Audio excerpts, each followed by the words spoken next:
तो फिर उन्होंने ये कहा था अगर मेरे से पूछो तो मैं मंकी ऋषि, उन्होंने अपना भी बताया था वो सारा, मैं वही हूँ।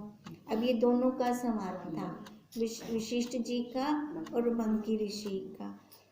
अब वो यही कह रहे थे वशिष्ठ जी कि ये सारा स्वप्न है, प्रपंच। जैसे स्वप्न का प्रपंच हम जागते ही कह देते हैं कुछ है नहीं, ऐसे ही जागृत का सारा प्रपंच है। जैसे ही हम उठते हैं ज्ञान में तो वहीं पे ही हमारा हो जाता है कि कुछ है नहीं। हे मित्र, जो कुछ आत्मा से इतर भासित होता है उसको भ्रम मात्र जाने। जैसे आकाश में नीलिमा जो दिखती है वह भ्रम मात्र है, वैसे ही विश्व असम्यक दृष्टि से दिखता है। विश्व असम्यक दृष्टि, असम्यक दृष्टि कौन सी हुई? जो सही सही ना देखे, तब ये विश्व दिखता है। और सम्यक दृष्टि से सब प्रपंच आत्म स्वरूप है।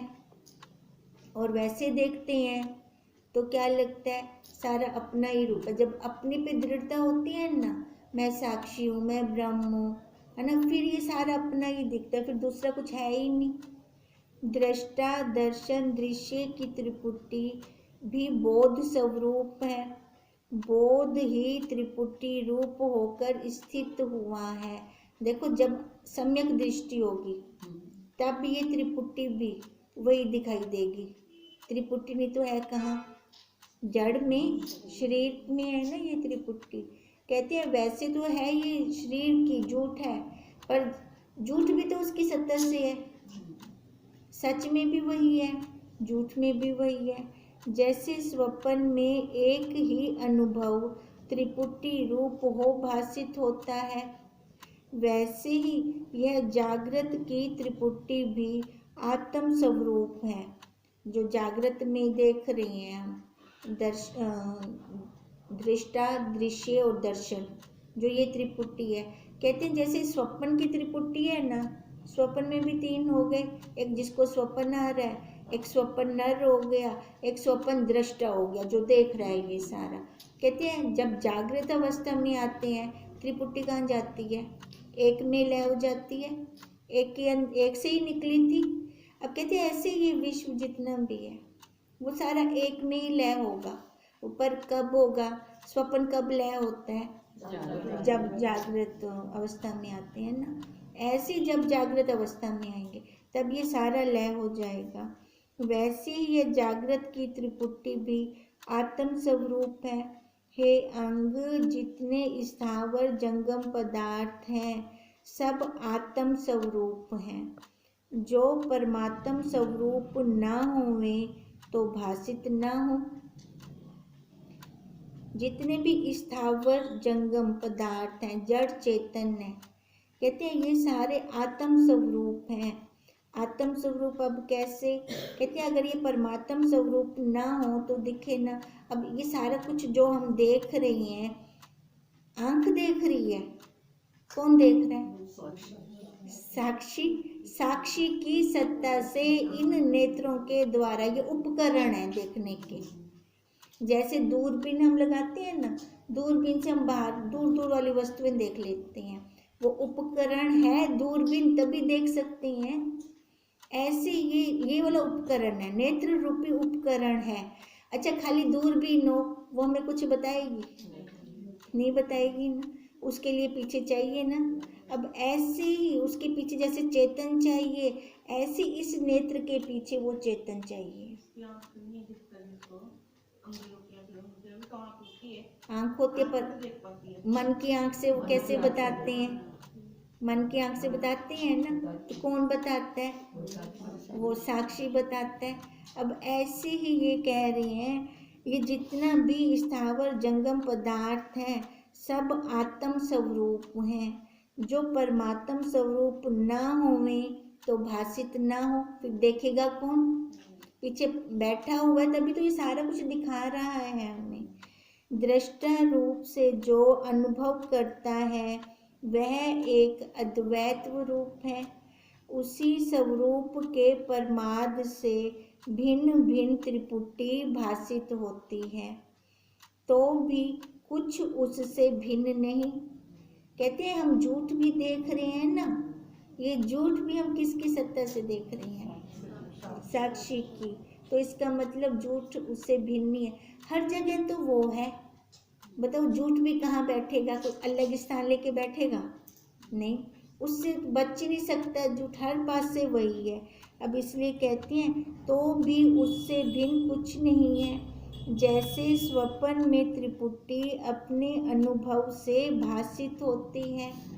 अनुभव होता है हमारा खुद का, जो अनुभव ना हो तो क्यों भासित हो? अब जैसे भूख का अनुभव किसको होगा? हमें होता है, कोई और तो नहीं बता सकता। जैसे बुखार, प्यास, है ना, ये अनुभव हम करते हैं। हम में भी कौन? उसकी सत्ता से जो अंदर बैठा है वही बताता है हमें। कहते हैं वही भासित हो, वैसे ही यह त्रिपुटी भी अनुभव रूप आत्मा से भासित होती है। इससे सब परमात्म स्वरूप है, कुछ भिन्न नहीं। और जब भिन्न नहीं तो कुछ है ही नहीं।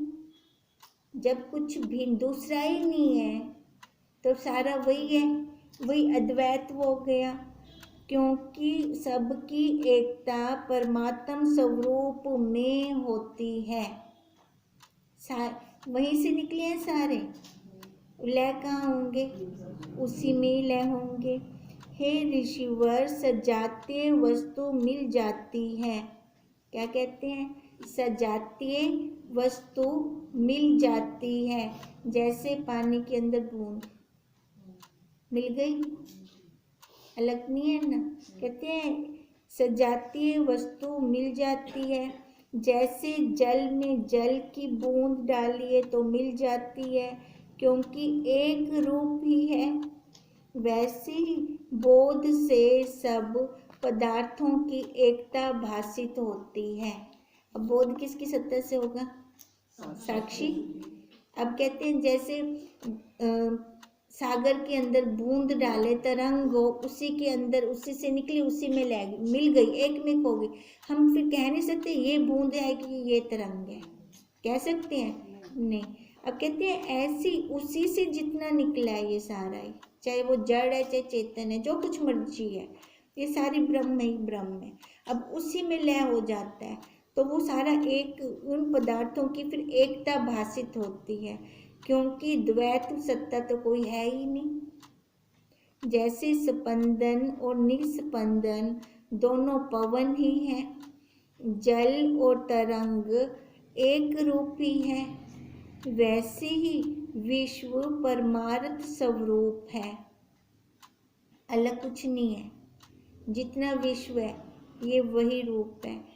इससे ऐसे निश्चय करें कि सब ब्रह्म स्वरूप है, अथवा अपने को उठा दो कि मैं नहीं, जब तू ना होगा तब ये विश्व कहाँ से होगा। एक चीज को पकड़ना है। कहते हैं या विधि पक्ष से चल या तो निषेध पक्ष से चल, या फिर उठा दे सारा कुछ, मैं नहीं हूँ, मैं कहनी हाँ तब विश्व की रोटी से, जगत की रोटी से, या मैं हाँ ता ये जगत भी है, मैं वही शुद्ध, मैं शुद्ध। अब शुद्ध के अंदर दूसरा नहीं आ सकता, दूसरे की समाई नहीं है। जैसे उन्होंने कहा एक ही सत्ता आपस में एक में खो जाती है। उसके अंदर जैसे हमने उदाहरण लिया पानी के अंदर बूंद एक हो गई। अब ब्रह्म के अंदर ये सारा कुछ है, वो सारा एक हो गया, दूसरा अलग नहीं है। पानी के अंदर पत्थर नहीं मिल सकता, पानी के अंदर लकड़ नहीं मिल सकती। अब जो सजातीय होगा वही मिलेगा। अब ये सारा सजातीय है और कोई दूसरा बना ही नहीं। हे मंकी ऋषि, प्रथम जो अहम होता है तो पीछे मम तत्व भी होता है। चारों खानियां है ही वही, उसके बिना कुछ है ही नहीं, सारा कुछ वही हो गया। कहते हैं अलग अलग किमें थी गए। सबसे पहले अहम उठा, था तो मेरे वाला बन गया, फिर मैं मेरा बन गया, तब जाके हम अलग हो गए वहाँ से। प्रथम जो अहम होता है तो पीछे मम तत्व भी होता है, इसलिए जो अहम ही ना रहेगा तो मम तत्व कहाँ रहेगा। मैं ही ना हूँ तो मेरा कहाँ जाएगा। सबसे पहले तो मैं बनी ना, मैं ये शरीर वाली मैं बनी। अब अगर वो बनती ही नहीं है तो मेरा भी नहीं बनेगा। फिर इस अहम का होना ही बंधन है। अब बंधन क्या है? अहम का होना, शरीर को मान लेना, सत्य मान लेना, और इसके अभाव का नाम मुक्ति है। हे मित्र, इस युक्ति में क्या यत्न करना है? बताओ, कुछ यत्न की बात है? अहम का होना बंधन। अब अहम बता दिया हमें खोलकर कि अहम क्या है ना, मैं मेरे को मानना। कहते हैं अहम ना मानना मुक्ति है। बताओ इस युक्ति में क्या ज्यादा पुरुषार्थ करना है हमें? यह तो अपने अधीन ही है। अब ये सारा अपने अधीन है ना। मैं चाहूँ तो बंधन में आऊँ, मैं चाहूँ तो मुक्त हो जाऊँ। कि सोचें मैं नहीं हूँ, खाली सोचना है, खाली भाव बनाना है यही हमें। जब अहंकार को निवृत्त किया तब शेष वही रहेगा। जब अहंकार को निवृत्त किया तो फिर क्या रहा? वही आत्मा, वही साक्षी जो सबका परमार्थ रूप है, उसी को ब्रह्म कहते हैं। हे मुनीश्वर, जब अहंकार उत्पन्न होता है तब नाना प्रकार की वासना होती है। खाली मैं बन जाऊँ, मैं शरीर वाली। इसके देखो फिर पांचों विषय साथ में लग जाएंगे। कहते वो नाना प्रकार की वासना आ जानी है। फिर एक वासना का, एक विषय का बहुत रूप है। खाली स्वाद को लो तो स्वाद में कितने आ जाएंगे? मीठा, खट्टा, कसैला, है ना। अब ये एक विषय के अंदर कितने रूप हो गए, कितनी वैरायटी हो गई। कहते हैं और उन वासनाओं के अनुसार जीव अनेक जन्म पाता है जो वर्णन नहीं किए जा सकते। अब तभी तो बापूजी ने पहले ही कह दिया था कि हम इतने शरीर ले चुके हैं, इतने शरीर ले चुके हैं कि हमारी हड्डियों के पहाड़ बन चुके हैं। क्यों बने हड्डियों के पहाड़? जीव बनकर वासनाओं के कारण शरीर का अंत होता रहा, पर वासनाओं का अंत ना हुआ। फिर किसी न किसी आकार में आना पड़ा। फिर जैसे पवन से तृण उड़ते और भटकते फिरते हैं, वैसे ही वासना से जीव नाना योनियों में भटकते फिरते हैं। तिनके के साथ समानता कर दी है जीव की। जब पर्वत से कंकर गिरता है तब चोटें खाता नीचे को चला जाता है। ऊपर चोटी से गिरे नीचे जाएगा ना, वैसे ही जब स्वरूप से ये गिर जाता है जीव, तब ये चोटें खाता हुआ कभी 2 पैरों में, कभी 4 पैरों वाले आकार में गिरता रहता है। फिर ये वैसे ही स्वरूप के प्रमाद से जीव जन्म जन्मांतर पाते चले जाते हैं और वासना अनुसार घटी यंत्र की न्याय कभी ऊपर कभी नीचे जाते हैं। जैसे हाथ से ताड़ना किया गेंद कभी ऊपर कभी नीचे को जाता है। हे अंग, इस संसार का बीज वासना है। अब बार बार यही कह रहे हैं, संसार का बीज, संसार का बीज। अब संसार का बीज क्या है? वासना। तभी तो ये संसार चल रहा है हमारा। जब वासना निवृत्त हो तब सबकी एकता हो जाती है। जब तक संसार की वासना दृढ़ है तब तक एकता नहीं होती। जब वासना खत्म हो तब एकता होगी। एकता किस में होगी? साक्षी में, अपने स्वरूप में। जैसे दूध और जल मिलता है तो उनका संयोग हो जाता है, वैसे ही आत्मा और विश्व का संयोग नहीं होता। दूध और जल जब मिलता है एक हो जाती है ना। कहते हैं आत्मा और विश्व का संयोग नहीं होता। क्यों? क्योंकि ये दोनों दिखते ही नहीं है।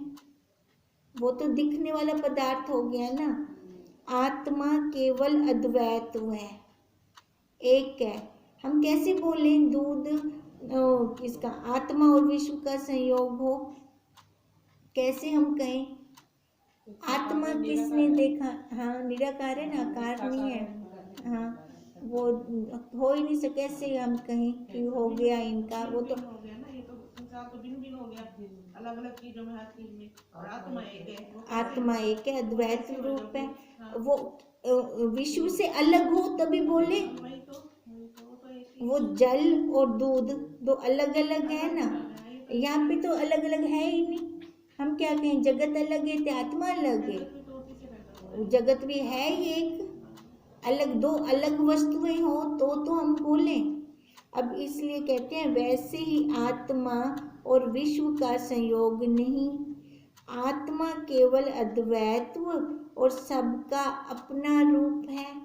जैसे मृत्तिका की घट आदिक रूप भासित होती है। मिट्टी है ना, मिट्टी का एक घड़ा हो गया, दिया हो गया, मिट्टी के बर्तन हो गए। अब वो मिट्टी से अलग तो नहीं है।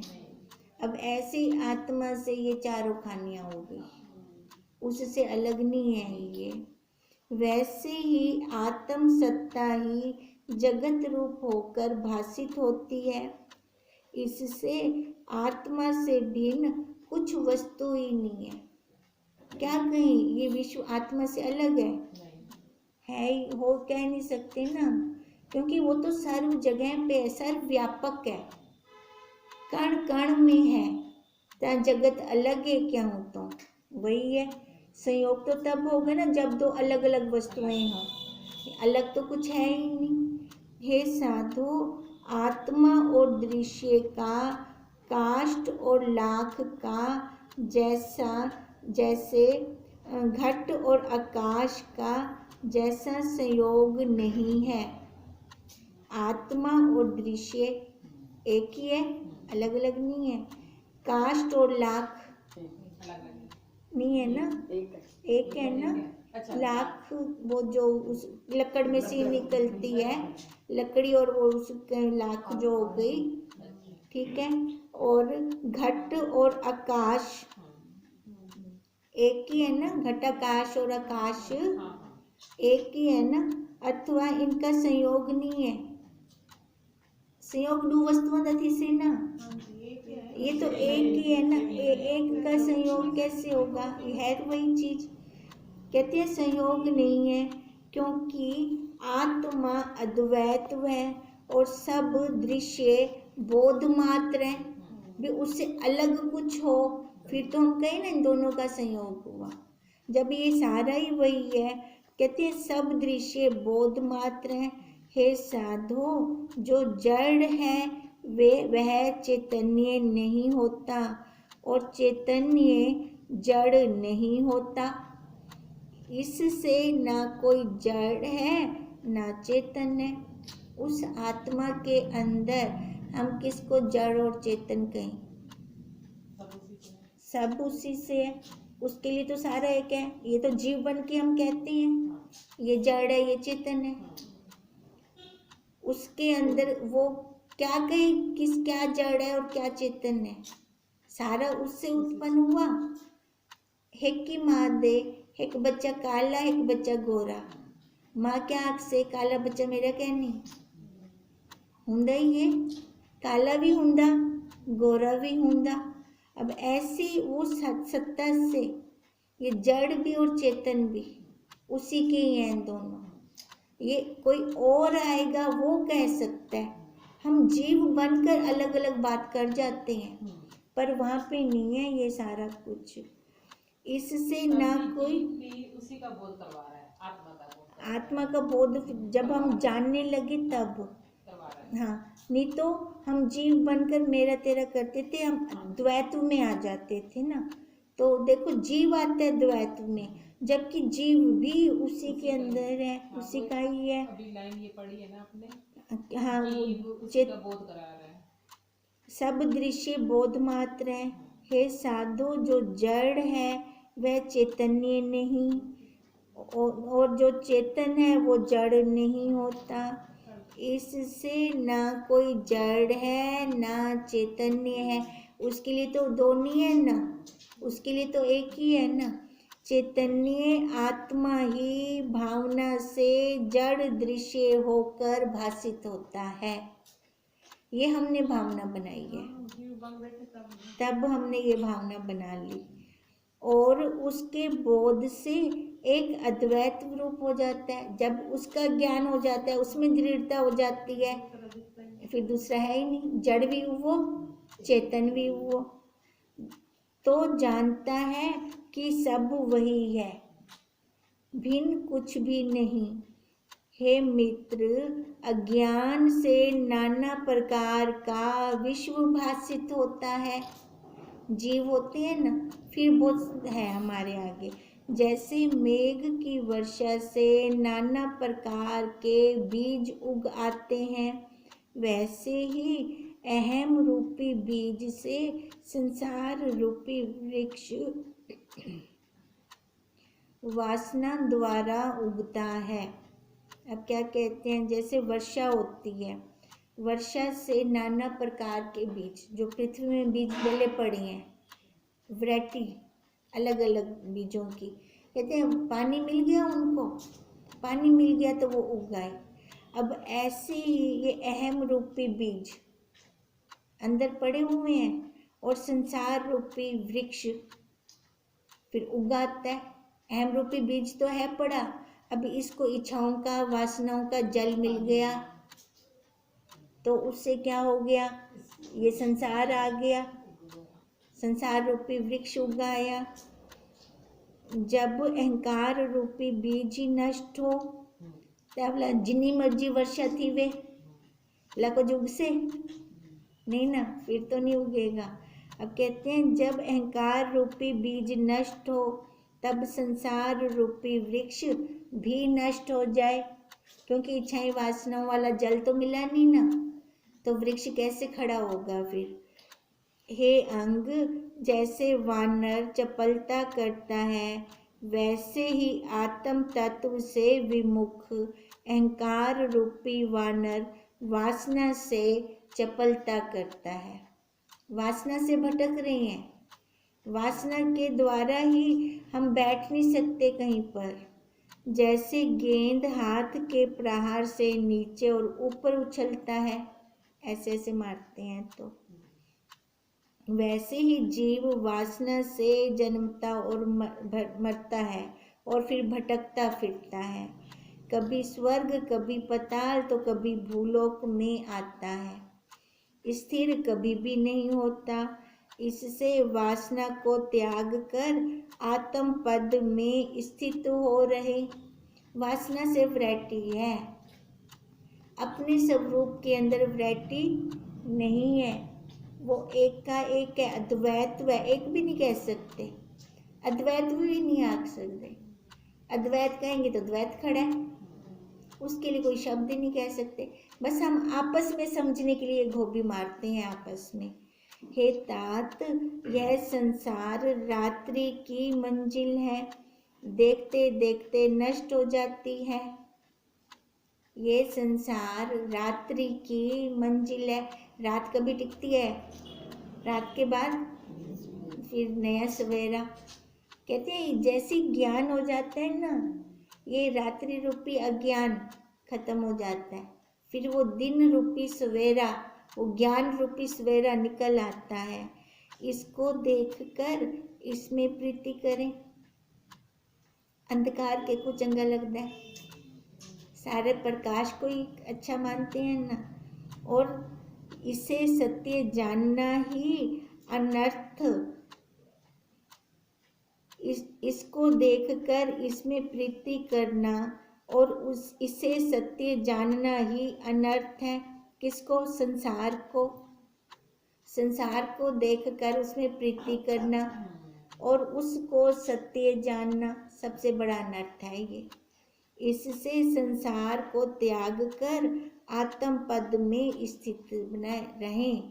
स्थिति बनाए हम अपने अपने स्वरूप में। चित्त की वृत्ति जो संसरण करती है, इसी का नाम संसार है। अब बताओ संसार क्या हुआ? अपने फुरने हो गए, अपने संकल्प विकल्प हो गए जो हमारे चलते रहते हैं। इति श्री योग विशिष्ट निर्वाण प्रकरण मंकी ऋषि प्रबोध नाम 146 सर्गा समापत। ओम तम नमामि